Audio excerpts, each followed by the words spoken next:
بسم اللہ الرحمن الرحیم۔ جناب اسپیکر صاحب، عزت مآب گورنر صاحب، عالی جناب وزیر اعلیٰ صاحب، محترمہ ڈپٹی اسپیکر صاحبہ، روسٹرم پہ بیٹے محترمہ مائدین اور حال میں موجود تمام قائدین، محترم گورنر صاحب نے ایک بات ارشاد فرمائی تھی کہ ماضی کا اسیر بننے کے بجائے ہم مستقبل کی طرف دیکھیں۔ گورنر صاحب محترم، میں عرض کرنا چاہتا ہوں کہ ہم تو حال میں پہنچ چکے ہیں۔ 24 جولائی کو سی ایم ہاؤس میں ایک آل پارٹیز کانفرنس میں اس وقت کے سی ایم صاحب جناب علی امین خان گنڈاپور صاحب نے باتیں کی۔ ان کی دو باتوں کا میں یہاں ذکر کرنا چاہتا ہوں۔ انہوں نے پہلی بات تو یہ کی کہ اعزام شدہ اضلاع میں تعینات فوج بارڈر پہ چلی جائے اور اندرونی اضلاع مجھے دے دیں اور میں اپنے پولیس کے ذریعے سے اس کو کنٹرول کر سکتا ہوں۔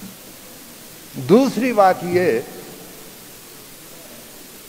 کہ گٹ طالبان کو میں گرفتار کرتا ہوں، یہ وزیر اعلیٰ صاحب کے الفاظ ہیں اور میڈیا پہ موجود ہیں کہ گٹ طالبان کو میں گرفتار کرتا ہوں اور ایم آئی اور عیسائی آ کر وہ مجھ سے چھڑا لیتے ہیں۔ میں عرض کرنا چاہتا ہوں کہ یہ گٹ طالبان عیسائی اور ایم آئی کے گٹ ہوں گے، ہمارے گٹ نہیں ہے۔ اور میں یہ بھی عرض کروں کہ ان کے جو بیڈ ہیں وہ بھی ان کے اتنے بیڈ نہیں ہیں، اور ان کے اس گڈ اور بیڈ کی تقسیم سے تو میں ان شکوک میں پڑ جاتا ہوں کہ میرے لیے یہ گڈ اور بیڈ اور فوج شاید ایک ہی چیز ہے، اور میرا مسئلہ یہ ہے۔ وزیر اعلیٰ صاحب محترم نے یہ بات کی کہ اس صوبے کے عوام کو، اسٹیک ہولڈرز کو بھی مذاکرات کا حصہ بنایا جائے۔ پاک افغان بارڈر پہ میں اگر کہوں مبالغہ نہیں ہوگا، 20 قبائل ایسے ہیں کہ اس بارڈر کے آر پار رہ رہے ہیں، اور یہاں اگر مذاکرات کامیاب ہو سکتے ہیں، امن آ سکتا ہے، تو ان قبائل کو ان مذاکرات کا حصہ بنانا لازم ہے، اس کے بغیر یہ کامیابی نہیں ہو سکتی۔ لیکن میں یہ عرض کروں کہ مذاکرات کے لیے جب میرا وزیر دفاع جاتا ہے تو اس کا بیان کیا ہوتا ہے کہ اگر معاہدہ نہ ہوا تو اس کے بعد جنگ ہوگی۔ اس بیان کے کیا معنی لیے جا سکتے ہیں؟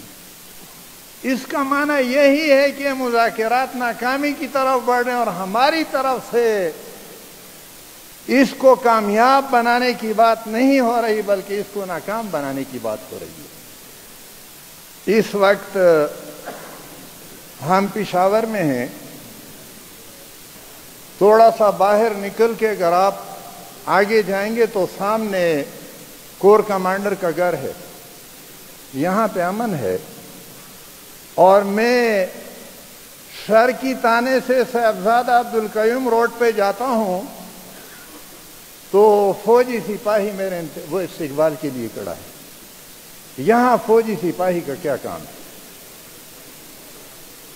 پشاور ایئرپورٹ اس صوبے کا واحد انٹرنیشنل ایئرپورٹ ہے۔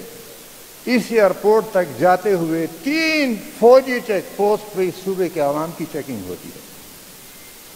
مردان چاونی کے اندر واقع یونو اسٹیڈیم یہ پبلک پارک ہے، لیکن فوج نے اس کو مردان کے عوام کے لیے بند کیا۔ یہاں امن نہیں ہے، کمپنی باغ مردان میں امن نہیں ہے، لیکن پنجاب ریجمنٹل سینٹر میں قائم مارکیٹوں کے اندر بالکل امن و امان ہے۔ اس لیے آپ سمجھ جائیں کہ مسئلہ کہاں سے ہے، اور آپریشنوں کی بڑی طویل تاریخ ہے۔ 2004 میں وانا سے آغاز ہوا، 2007 میں شمالی وزیرستان میں آپریشن ہوا، وہاں سے لوگ نقل مکانی پہ مجبور ہوئے۔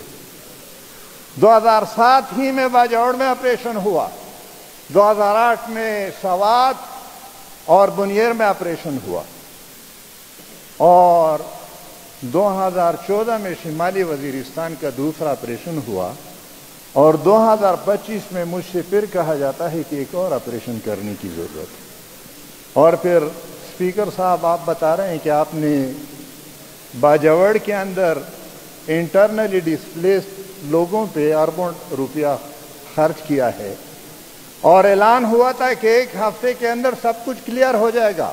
4 مہینے گزرنے کے باوجود کچھ کلیئر نہیں ہوا۔ 2004 سے 2025 تک ان آپریشنوں میں اگر کچھ نہیں ہوا تو آج آپریشن کے ذریعے سے امن کیسے قائم ہوگا؟ اس لیے یہ امن قائم نہیں ہو سکتا۔ اور پھر سردی خیل، یہاں عدنان خان وزیر موجود ہیں، ان کا حلقہ ہے۔ کل واقعہ ہوا ہے اور میڈیا پہ پابندی ہے، میڈیا میں نہ الیکٹرانک میڈیا پہ اور نہ پرنٹ میڈیا پہ یہ خبر آ سکتی ہے، سوشل میڈیا پہ خبر آ رہی ہے۔ کوارڈ کاپٹر کے ذریعے سے فائرنگ ہوئی ہے، زخمیوں کو اسپتال لے جایا جا رہا ہے، اور فوجی چیک پوسٹ سے براہ راست گولی چلی ہے۔ 1 بچہ اور 3 مرد اس میں شہید ہوئے ہیں۔ اور یہ تو ٹارگیٹڈ آپریشن ہے، فل فلیج آپریشن ہوگا تو اس کا نتیجہ کیا ہوگا؟ اور اس لیے یہ 2024 میں عزم استحکام کا اعلان ہوا تھا۔ پہلے آپریشن تھا اور پھر کہا گیا کہ نہیں، یہ آپریشن نہیں ہے، یہ مخصوص وہ ہوگی۔ اور پھر بنو میں ایک بہت بڑا پاسون ہوا، اور اس وقت یہ کہا جا رہا تھا کہ بنو کے عوام کے لیے سرگودا میں کیمپ تیار ہو رہے ہیں، اور اس وقت ان آپریشنوں کے لیے بھی پھر باہر کیمپ قائم ہوں گے۔ اس لیے گھنٹی بج چکی ہے، میں آخری بات عرض کرنا چاہتا ہوں کہ میں نے اپنے امن جرگے میں بھی، جماعت اسلامی کے امن جرگے میں بھی کہا تھا، اور آج پھر وہی بات کہتا ہوں کہ اگر فوج ہمیں اس بات پہ مجبور کرے گی کہ ہم اپنے گھروں سے نکلے آپریشن کریں، تو اس کے بعد پھر ہم GHQ کے گراؤنڈ میں اپنے خیمے قائم کریں گے، اس سے پیچھے کسی جگہ پہ ہم نہیں رکیں گے انشاءاللہ العزیز، اس کو ہم وہ کریں گے۔ اور میں آپ کی وساطت سے IG صاحب کی خدمت میں بھی عرض کرنا چاہتا ہوں، میں آج گھر سے نکلا ہوں اور بنو میں صدر پولیس اسٹیشن نے سڑک کو بند کر رہا، اس سے آگے پھر بس اخیل پولیس اسٹیشن نے سڑک کو بند کیا ہے، اس سے آگے خرم پولیس اسٹیشن نے سڑک کو بند کیا ہے، اس سے آگے پھر بانڈا داؤد شاہ پولیس اسٹیشن نے۔ یہ سڑک آپ کی جائیداد ہے، آپ کے تانے کی جائیداد ہے یا عوام کی جائیداد ہے؟ اور آپ کے تانے کو اگر خطرہ ہے تو تانے کو ذرا پیچھے لے جائیں برائے خدا، لیکن عوام پہ فوج نے چھاونیوں کو کوہاٹ چھاونی، بنو چھاونی، ڈیر اسماعیل خان چھاونی نو گو ایریا بنا دیا ہے، اور آپ نے اس صوبے کے عوام کے لیے سڑکوں کو بند کر رکھا ہے۔ ان سب کو کھول دیے۔ بہت بہت شکریہ۔